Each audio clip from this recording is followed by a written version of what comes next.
සෑයේ හුණු පිරියම් කිරීමේ විපාක තමයි උපනෝපන් ජීවිතේ චර්ම රෝග හැදින්නේ. සෑය ඈතකට බබලන්නේ යම්සේද. සෑයක හුණු පිරියම් කරපු කෙනා දිවි මිනිසුන් අතර ඉපදෙද්දී බොහෝසේ බබලනවා. එහි විපාක සෑයකට වැලි කැටයක්කින් හෝ සම්බන්ධ වෙච්ච අය සෑයේ කොටස්කරුවන් බවට පත් වෙනවා. පින්වතුනි, සෑයක් සුද්ධ කළොත්, බෝධියක් සුද්ධ කළොත් ඒකේ පින තමයි සසරේම මානසික ලෙඩ හැදෙන්නේ.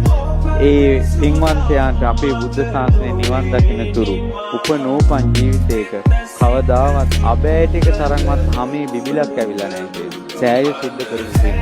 ඔහුට මතකයි කියනවා එදායින් පස්සේ සංසාරේ ගත කරපු ජීවිතවල සමහර වෙලාවට කැලෑවල යද්දී කටු උඩ අඩිය තියනවා කියනවා, කටු අනිත් පැත්තට හැරෙනවා කියනවා. සෑයක කටු ඉවත් කරපු පින් හැම පැහැපත් උපනෝපන් තැන බබලනවා. චෛත්‍ය සුද්ධ කිරීමේ බෝධි සුද්ධ පවිත්‍ර කිරීමේ පින එයයි.